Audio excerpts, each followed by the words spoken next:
Hello, everyone, and welcome to SUNUP. I'm Lyndall Stout. A federal court ruling earlier this month brought use of a common herbicide to a standstill. Meantime, crop production isn't slowing down. Today, OSU Extension weed scientist Todd Baughman has guidance for producers who are planning to use Dicamba. Approximately 2 weeks ago, the 9th District Court vacated the labels for the use of Dicamba in the Extend cropping systems. Those were cotton and soybeans that had been developed to be tolerant to over-the-top applications of Dicamba. That ruling basically disallowed applications of those herbicides, and those are 3 products that are currently labeled, those being Ingenia, Fexapan, and Extendamax. Those labels were ruled invalid. We did get a ruling from the EPA that stocks that were in the hands of producers and commercial applicators prior to June 3rd could be applied up until July 31st. So for those growers that had already purchased one of those 3 products, they still have the option to use those herbicides. However, if they don't have enough of the product, they'll have to look at another option to cover all their acres, or for growers that didn't get one of those products purchased prior to that time, we'll have to be looking at other products to control weeds in the Extend cropping system. There was one Dicamba product, Tavium, which is manufactured by Syngenta, that was not included in the court ruling. That's a product that is a pre-packaged mix of Dicamba and metolachlor. So growers in both cotton and soybeans have the option to use that product instead of one of the other products that we lost the label on.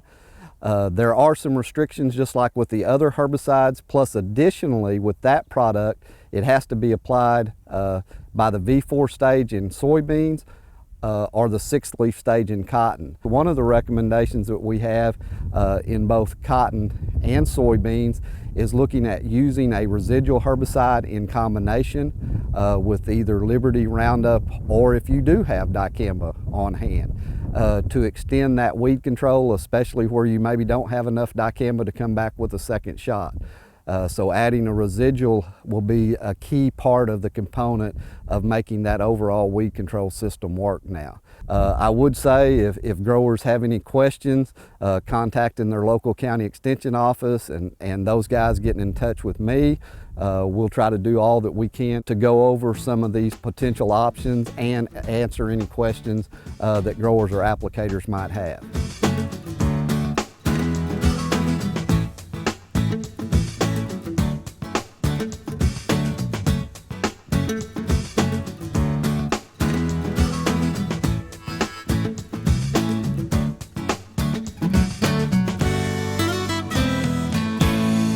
Hi, Wes Lee, and welcome to the weekly Mesonet weather report. Oklahoma has been in a rainfall slump for quite a while. Even eastern counties have went a couple of weeks without much rain.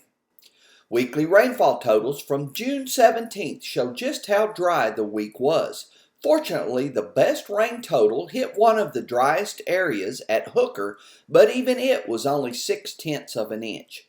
This map, also from Wednesday, shows just how long it has been since a significant quarter-inch or more rain event has occurred.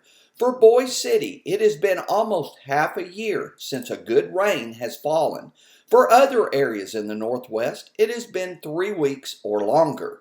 Of course, lack of rain means very dry soil conditions. This map of 4% plant available water shows a lot of red with single digits in much of the western 2/3 of the state. These dry, shallow conditions limit the germination of double crops that need to be planted behind the wheat recently harvested. The conditions down to 16 inches are not much better, again showing red colors for about the western half of the state. Hopefully, the high heat dome that is locked onto the state will be breaking up soon, and many areas will see at least some rainfall by the end of the weekend. Now here's Gary discussing 60-day rainfalls and the drought picture. Thanks, Wes, and good morning, everyone. Well, we continue with this flash drought situation across much of northwestern and central Oklahoma, and then we have the long-term drought we're dealing with out in the Oklahoma Panhandle, especially the western Oklahoma Panhandle. Let's get right to that new drought monitor map and see what we have. Same basic picture, except just a little bit of strengthening across much of the state, at least in those places where the drought is already occurring. We now have severe drought surrounding a good area of extreme drought across Dewey, Blaine, and Kingfisher counties, with that severe drought extending up into the Payne County area, up in approaching the Osage County area, and then it extends all the way out to the western Oklahoma border with Texas, out in the Texas Panhandle. The 90-day rainfall amounts are really starting to tell the story with this flash drought across western Oklahoma into central Oklahoma. We have that tongue of less than 2 to 3 inches of rainfall, or around 2 to 3 inches of rainfall that occurs from the western Oklahoma border with Texas over into Kingfisher County. Watonga, only 2.9 inches of rain. Kingfisher, 3.3. Arnett out in Roger Mills County, or Ellis County, 2.9 inches. And then we see that general area of 3 to 5 inches over most of the northwestern quarter of the state. Again, as we go to the 90-day departure from normal rainfall map, we can see those amount to some pretty significant deficits for springtime in Oklahoma. I know we're into summer now, but this really reflects what's happened during the rainiest time of the year in Oklahoma. We now have deficits from the Texas-Oklahoma border in western Oklahoma, and we are right in the midst of our rainiest time of the year as we go from mid-May through mid-June. So those are significant deficits. So I really hope we receive some rainfall that will cut back a little bit on the drought. And even if it doesn't improve the drought situation, hopefully it will halt its spread, maybe halt that intensification just for a little bit longer, maybe till we get a more favorable weather pattern as we go into more later into the summer months. And we'll see where it goes from there. That's it for this time. We'll see you next time on the Mesonet Weather Report.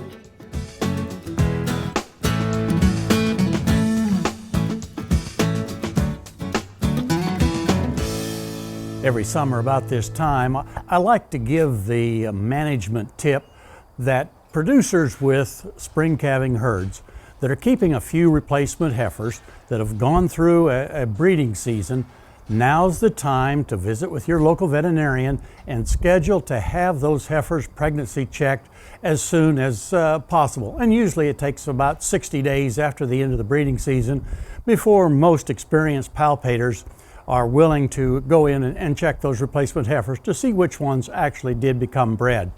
The reason I think it's important that we do that as soon as possible is that we'd like to find out which of those heifers is open and get them out of the herd as soon as possible for 3 pretty good reasons. Number one, those heifers that went through a good breeding season, they were properly developed, they were mated to a fertile bull or put through a good AI program, but did not conceive, they're a pretty bad bet to keep around the ranch to try to get bred another time. You see data from Montana years and years ago looked at that. They looked at heifers that were properly developed, went through a breeding season but didn't get bred, but they kept those heifers around for several years. They averaged a 55% calf crop over about the next 4 years. That makes them a pretty bad bet in my mind.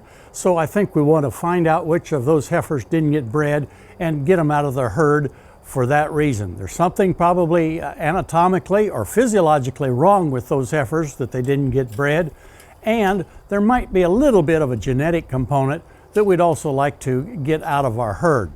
The second reason that I think we want to go ahead and get them culled as soon as possible is to reduce the cost. Why keep that heifer through the rest of the summer, the fall, put winter feed into her, and then find out next spring as a 2-year-old that she's not going to have a calf? We've put all of that extra pasture, the hay, the winter supplement into her, and with no return. So I think we can save those dollars, and they're pretty substantial. It could amount to a couple $100 per head just in winter savings. The third reason that I think we want to go ahead and identify those heifers that are open, get them marketed as soon as possible so that they go to market as long yearlings. They're young enough yet for a feedlot to buy them, put them in the feedlot for 120, 150 days, feed them out, and have a chance yet to still make choice or higher as they hang on the rail. if we wait and don't market them until they're that 2-year-old cow next spring that didn't have a calf, they're going to bring considerably fewer dollars just because they're going to be marketed as a cow, and certainly have no chance to make up that kind of monetary difference. So I think there's very good reasons to go ahead and schedule with your local veterinarian or whoever you know that can do a good job of pregnancy checking these replacement heifers and find out which ones are open. Let's get them culled as soon as possible. I think it'll help our bottom line, not only this year, but in the future as well. Hey, we look forward to visiting with you again next week on SUNUP's Cow-Calf Corner.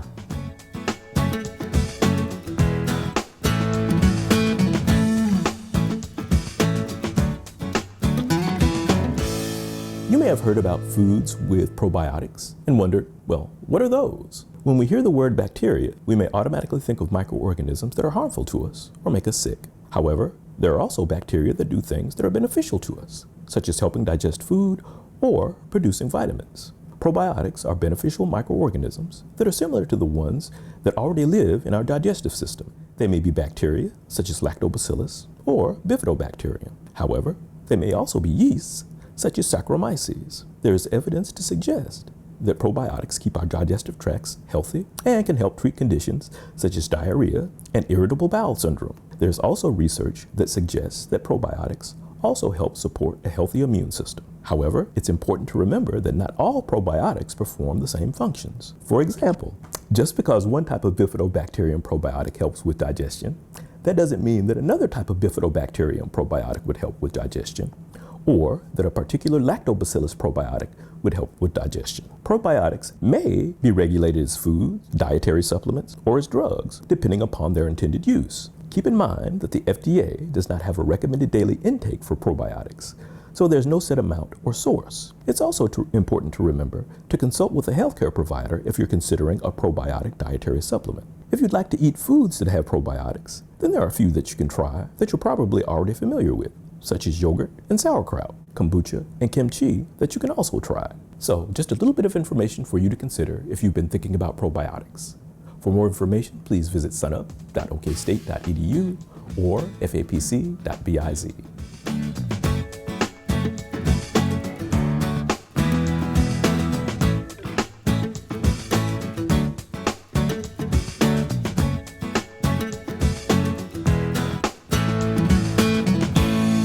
Kim Anderson, our crop marketing specialist, joins us now. Kim, about 75% of the wheat in Oklahoma is in the bin. That is good news. Let's have a little conversation about quality. Well, the quality, if you're looking at test weight, I think is exceptional. The reports are that we're probably going to average 63, 64 pound test weight. The millers are going to like that. But if you look at protein, it's all over the board. I've heard anything from 8% protein to 15.5. Mike Schulte at the Wheat Commission, with limited amount of information, says that it could average as low as 10.5 or as high as 11.2. But the jury's still out on protein, but it's not looking good. As millers kind of look at that situation, what can they do to make up the gap? Well, millers, they're wanting for bread flour, they're wanting about a 12.4% protein wheat. If we have 11.2, now last year was 11.4, and they've adjusted for that, so they're used to it. But what they're going to have to do is they're going to have to import from South Dakota, North Dakota, up in the north, hard spring wheat to come down and blend with this hard red to get that protein up. And if our protein average is around 11, and to get it to 12.4, they're going to need about a 14% protein wheat to do that. Do you think this protein issue is why we're seeing about a 50-cent drop in prices? I think it's a good part of it. If you look at what's happening with our protein premium in Kansas City, ordinary protein, or you look at that basis, it's 71 cents. Let's just call that a zero premium. If you go to 11% and above, you've got a 90-cent basis, so that's a 19-cent premium for that. For 0.2% going to 11.2, you pick up another dime, 29-cent premium. 12 protein, $1.15. You got that's a 44-cent premium. 12.2. Remember, we're wanting 12.4 is a $1.25 basis, 54-cent premium. There's your 50 cents right there. 12.6. which is what we'd really like to have, is $1.35 or 64 cents. And if you can get 13, that's an 89-cent premium. So I think that 50 cents is a good part of it. And remember, you go back several months, we were saying, and the market was saying, you give me 12 5-protein wheat, I'm going to give you $4.75 to $5. You give me 11, and I'm going to give you 4. And I think that's about what we got. How low do you think prices may go? Well, if you look at last year, prices got down around $3.60 as we got out in the fall. So there's you got another 40 to 50 cent potential down move if the world harvests come in as they're expected. If you had wheat in the bin, this may be the million-dollar question, Kim, would you sell it? I think I'd pull the trigger on it. I'd do one of three things. One, I'd sell it all and just, take the beating on price right now and be done with it.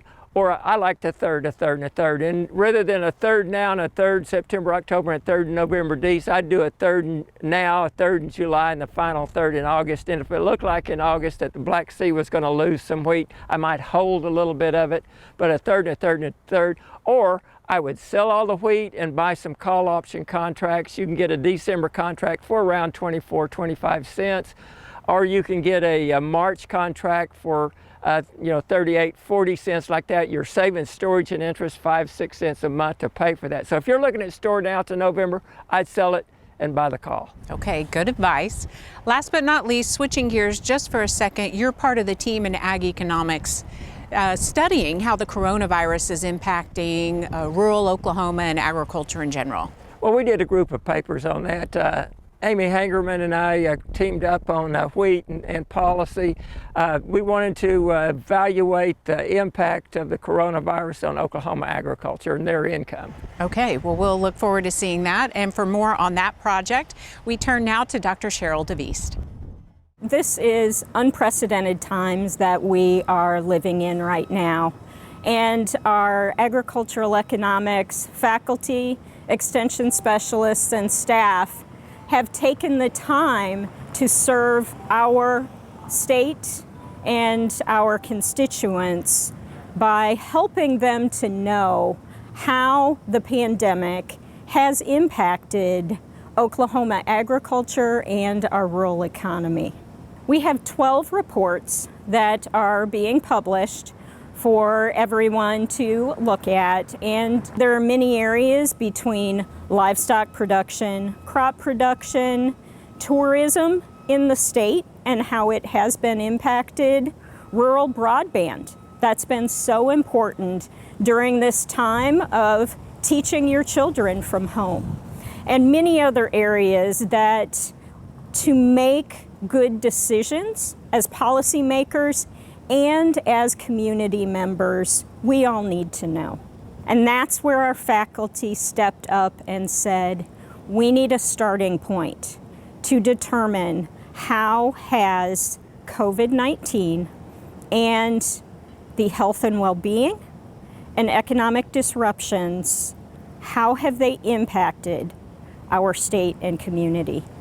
So that is where we are moving forward and helping the state to use this information for the next steps. What do we need to do? And that's what our faculty will be collaborating with other faculty across the division and other communities and state agencies to go ahead and help all of you move forward to be Oklahoma strong. In the land grant mission, we are here to serve our communities, our constituents, our states. All of us work together to help move forward and to have those faculty members, extension specialists, and staff members work together across the division for our three-pronged mission of educating, extension, and research to make a difference for Oklahoma. We have already given information to extension educators out in the state about these reports, and they will be ready to answer questions for you and to contact us when you come to them with needs. so that we can help your communities throughout this pandemic.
Finally, today, wheat harvest is our favorite time of year. We get to travel around the state and meet producers and hear their unique stories. And this year is no different. Curtis Hare takes us to Beckham County to meet the Gambles, a fifth-generation farming family. The pause button is pressed for wheat harvest on the Gamble family farm in Beckham County.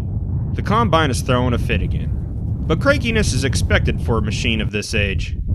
The combine we got now is 30 years old. But it's a good machine. It just takes repairs and everything. But for Daryl and his co-operator/wife, Sherry, a short stoppage in harvest is on par for how these past few months have gone. The Gambles mainly raise cattle, cotton, and wheat, and all three have been hit hard in some way. The pandemic has affected their cattle prices, and a recent hot and dry spell has put a speed bump in cotton planting. But for wheat, they're seeing the impacts that a late, unexpected freeze had on their crop.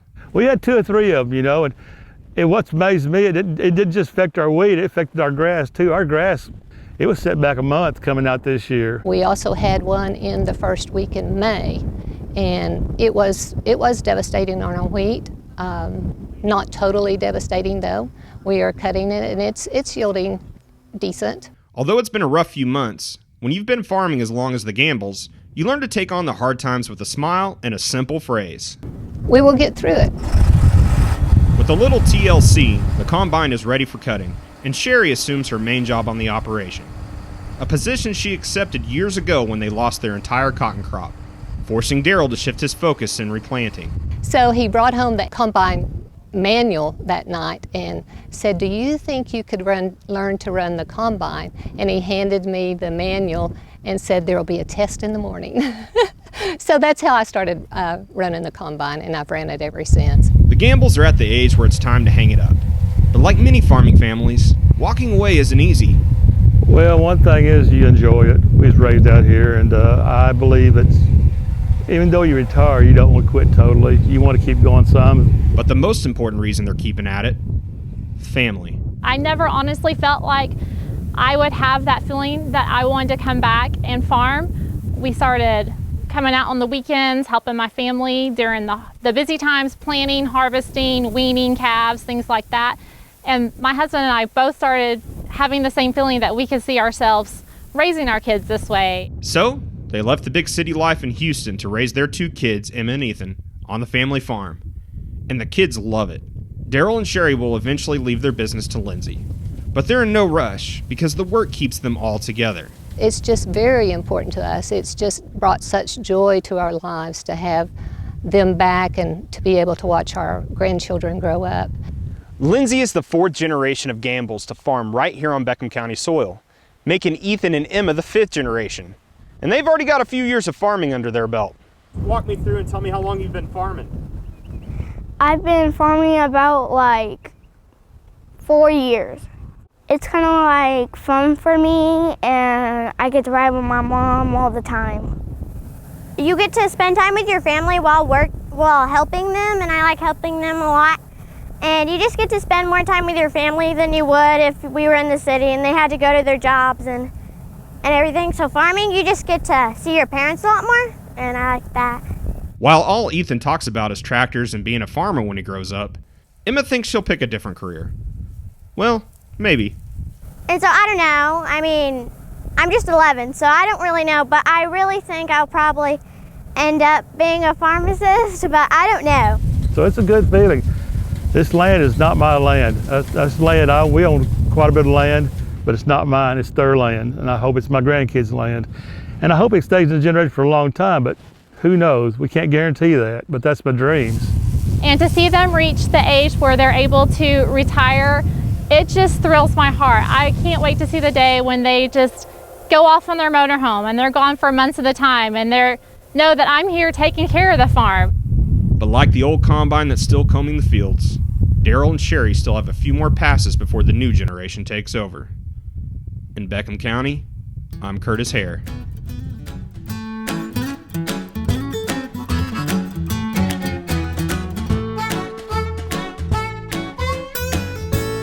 That'll do it for us this week. Remember, you can find us anytime online at sunup.okstate.edu and also follow us on YouTube and social media. I'm Lyndall Stout. Best of luck as you wrap up harvest, and we'll see you next time at SUNUP.